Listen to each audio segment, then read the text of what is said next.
Assalamualaikum warahmatullahi wabarakatuh.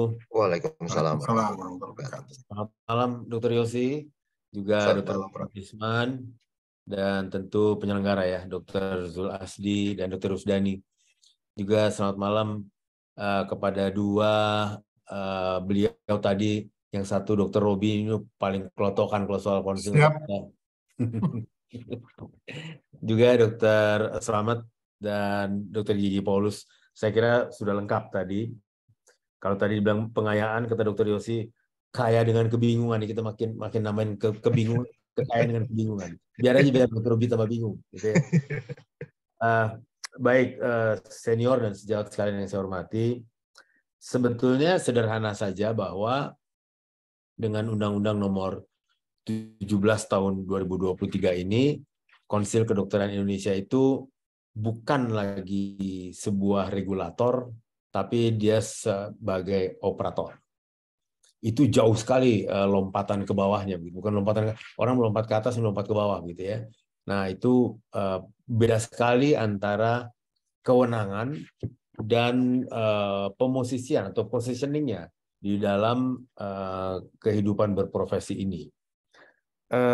Kita melihat misalnya sebagai regulator dulu, maka Konsil Kedokteran Indonesia itu mempunyai tugas melakukan registrasi. Nanti di ujung saya akan senggol.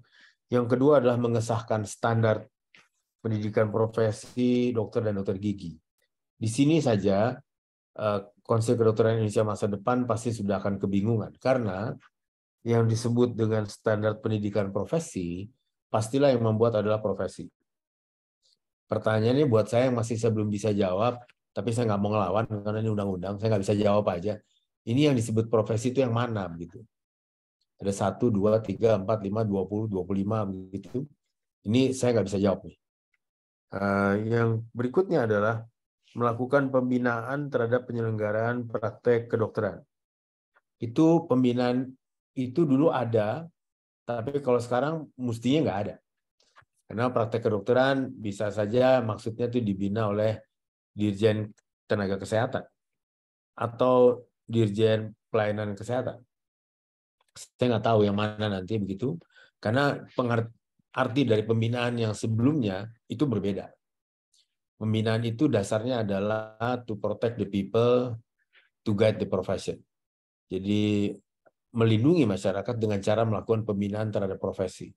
Profesi itu yang dibina karena memang Konsil Kedokteran Indonesia itu kan lahir dari sebuah undang-undang yang lex specialis, dan sekarang dia hilang kespesialisasiannya untuk menata profesi tadi.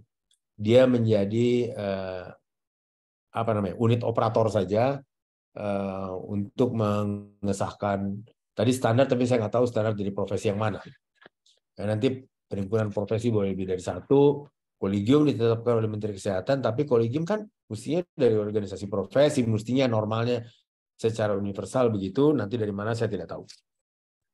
Nah, yang berikutnya adalah di dalam Konsil Kedokteran yang kita kenal selama ini, ada cukup banyak ya, 3 dari 17 anggota itu, 3 orang, adalah unsur masyarakat yang masuk namanya, sebagaimana juga perwakilan yang lain, itu diserahkan untuk dilakukan pemilihan oleh masing-masing unsur. Istilahnya adalah unsur, dan masyarakat sendiri juga dipersilakan untuk melakukan ini dengan cara Konsil Kedokteran Indonesia yang hampir habis masa jabatannya melakukan pengumuman tentang akan berakhirnya masa jabatan, masa tugas, sehingga dipersilakan masing-masing unsur termasuk unsur masyarakat boleh. Dan kemudian setelah nama itu terkumpul, maka itu kembali diedarkan di surat kabar besar di media massa untuk meminta pendapat dari publik, bahkan terhadap unsur-unsur dari asosiasi fakultas, asosiasi rumah sakit pendidikan, dari unsur dari ikatan profesi, jadi profesi dokter gigi, dari majelis kolegium, itu diminta semua pendapat dari publik. Apakah ada yang oleh publik dianggap tidak tepat, dan itu akan jadi perhatian. Dan saya tidak tahu apakah itu masih berjalan, dan kalau berjalan bagaimana cerita bentuknya, karena mestinya sebagai operator tidak bisa, dia cuma terima hasil aja, ini dia anggotanya udah begitu, nggak mungkin dia melakukan ini sendiri. pemilihan sendiri dalam arti partisipasi berbagai stakeholder yang sifatnya kontributif itu ikut gitu. Nggak mungkin. Saya kira nanti hanya akan ditunjuk saja begitu. Nah, dalam hal ini maka di mana letak independensinya nanti? Ini yang harus menjadi pekerjaan rumah buat Konsil Kedokteran. Kalau independensi itu tidak ada untuk melakukan pengaturan internal, untuk melakukan pembinaan terhadap anggota profesi, melakukan pembinaan terhadap fakultas kedokteran, rumah sakit pendidikan, supaya semuanya bertujuan keselamatan pasien itu tidak ada, mubazir juga barangkali ya konsil itu ya. Kembali ke tahun 70-an juga nggak apa-apa barangkali, karena semua juga dipegang oleh Kementerian Kesehatan saja begitu. Dan kemudian yang berikutnya adalah selama ini konsil itu karena posisinya adalah mewakili negara, konsil adalah mewakili negara, dan sekarang konsil hanya merupakan operator dari salah satu kementerian, maka waktu dulu menjadi mewakili negara, konsil itu dapat menyuarakan kebutuhan publik dan kebutuhan profesi untuk melayani publik itu dalam kerjasama yang koordinatif, konstruktif, dan produktif. Secara legislatif misalnya dengan DPR langsung. Sehingga bisa disampaikan bahwa publik membutuhkan ini dan profesi ini untuk melakukan itu perlu ini begitu. Profesi ini melakukan ini untuk kebutuhan dari publik itu ada. Sekarang saya tidak tahu bagaimana jawabannya. Justru saya menambahkan kebingungan ini untuk menjadi PR nih. Saya kepingin dengar dan saya kira semua orang mesti dengar begitu. Juga dengan lembaga yudikatif. Dengan Mahkamah Agung, Konsil Kedokteran Indonesia tuh punya kerjasama. Sehingga dapat diatur pengaturan-pengaturan yang bersifat hukum formal itu pada tingkat di Konsil Kedokteran Indonesia itu bagaimana sebetulnya wujudnya. Juga dengan Mahkamah Konstitusi kita sudah berlangganan karena di judicial review berkali-kali begitu. Tapi Mahkamah Konstitusi paham betul tentang apa arti Konsil Kedokteran sebagai sebuah lembaga negara selama ini. Bahkan dengan Kejaksaan Agung. Konsil Kedokteran Indonesia pernah berkali-kali untuk melakukan pertemuan atas undangan Kejaksaan Agung untuk menata hal-hal yang sampai ke tingkat di lapangan begitu. Jadi unsur tugas pembinaan dari konsil pun sampai dengan menerjemahkan asupan baik dari Mahkamah Agung, Mahkamah Konstitusi, dan Kejaksaan Agung. Kalau nanti enggak, barangkali saya kira Konsil Kedokteran tidak punya fungsi itu. Itu sebabnya tadi saya bilang, untuk apa ya? Kalau nggak punya fungsi itu, kenapa jadi mesti dicapai-capai untuk memikirkan itu gitu ya? Dan kemudian juga dengan pemerintah daerah.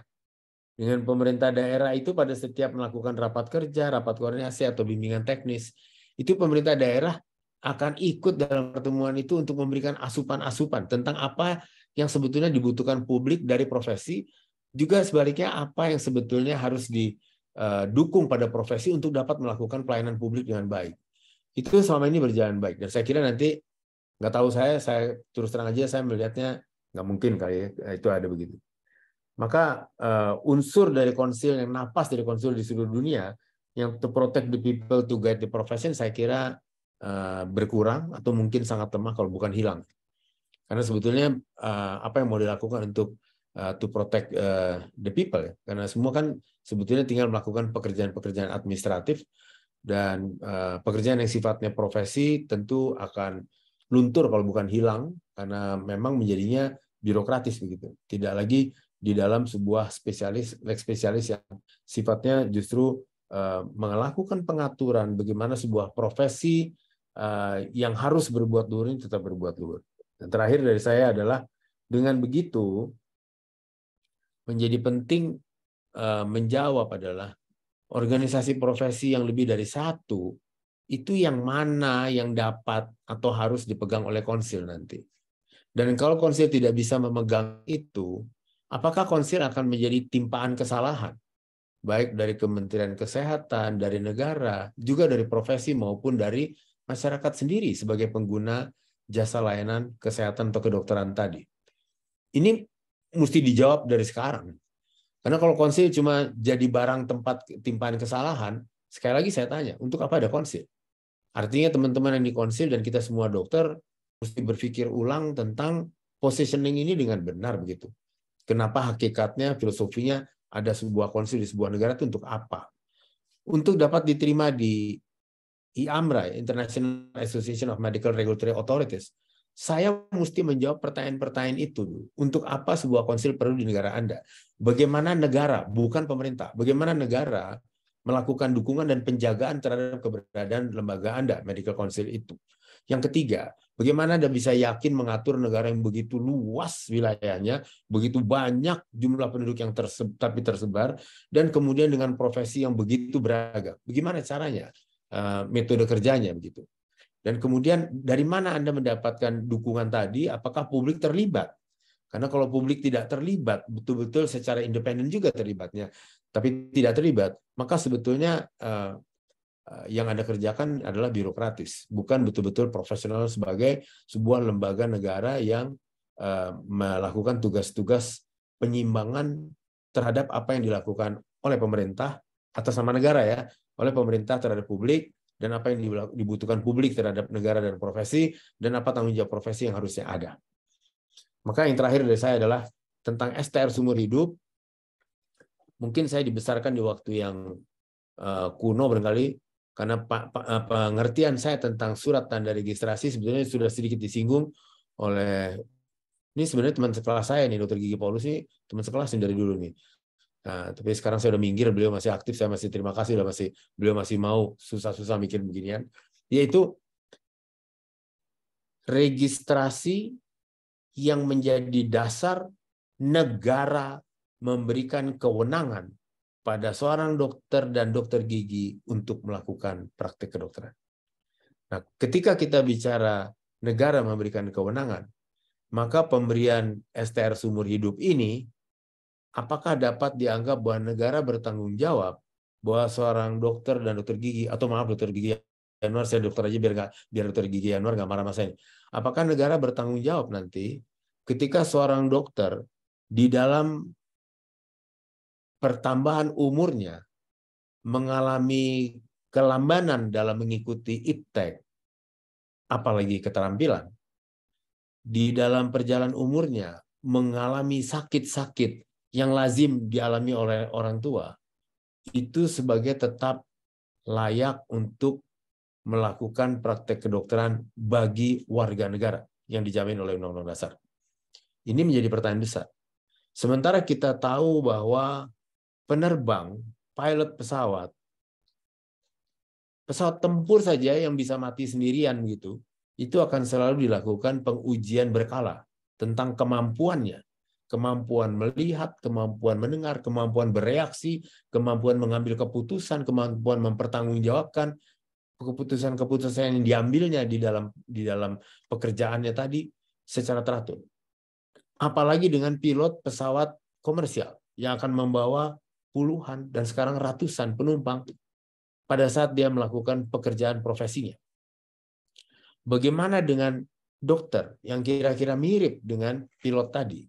Apakah betul tidak diperlukan sebuah penilaian berkala, teratur, terhadap kemampuannya, juga terhadap ilmu pengetahuan yang dimilikinya, terhadap keikutsertaannya di dalam kecepatan perkembangan dan teknologi kedokteran? Sebuah ilmu yang paling cepat berkembang di antara berbagai ilmu yang ada di dunia. Kita tidak pernah mengenal COVID ketika tiba-tiba di depan hidung kita udah ada COVID. Dan kita harus jalani itu, dan kita harus bisa menggunakan semua pengalaman yang lain untuk digunakan bagaimana menyelamatkan orang pada saat ada COVID yang dengan tingkat kematian begitu tinggi. Itu adalah sebuah pengujian tentang kompetensi. Sehingga di situ juga dilihat, yang ini jangan ikut dulu di COVID, ini minggir dulu, karena nanti dia bisa celaka sendiri. Nah, itu adalah diketahui dari pengujian-pengujian berkala begitu. Seorang bedah saraf yang sampai di tingkat di umur 40-50 bisa sampai mengoperasi pineal, hipofisis. Tapi ketika umur 80-85 dengan STR seumur hidup, di mana keamanan bagi pengguna layanan kesehatan tadi? Karena mereka pengguna tidak tahu.